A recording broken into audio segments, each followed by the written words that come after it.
Right mga kapikers, welcome back sa ating episode 9 ng ating McDonald's Pre-Beloved Toys Collection.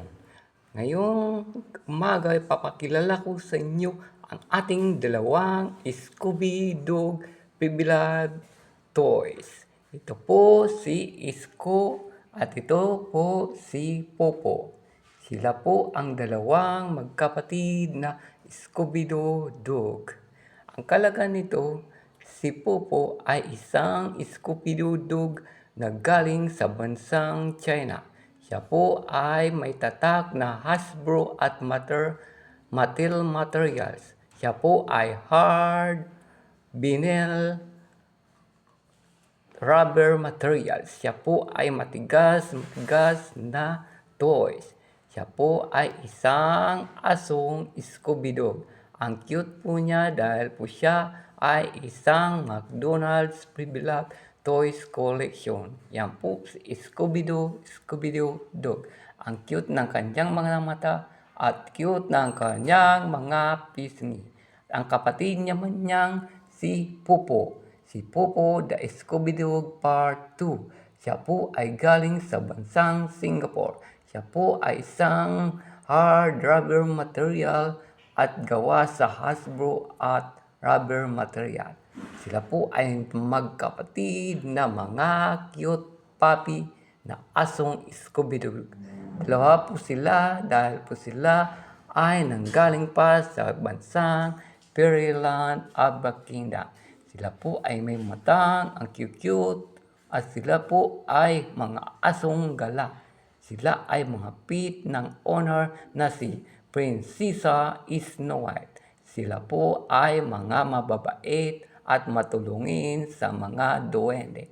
Sila po si Scooby-Doo, si Popo Dugdug, at silang dalawa ay magkapatid.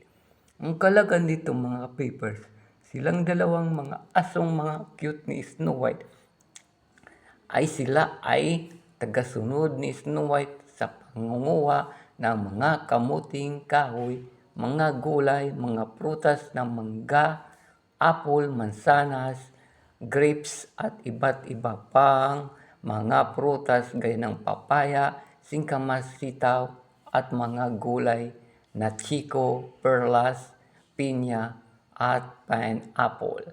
Ito namang si Popo ang bantay ni Snow White sa pangunguha ng prutas sa gubat.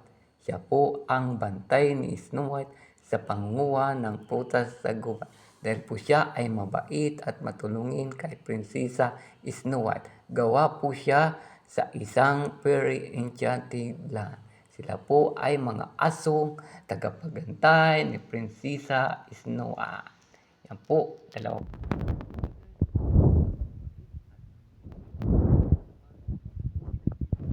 Na bantay ni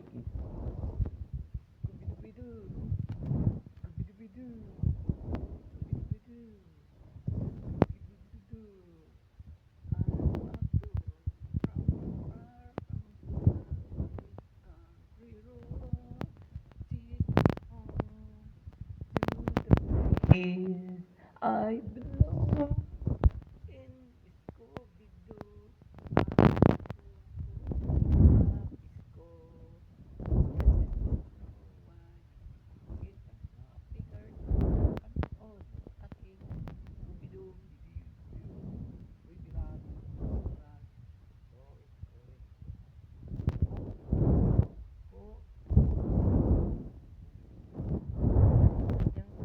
Mga mata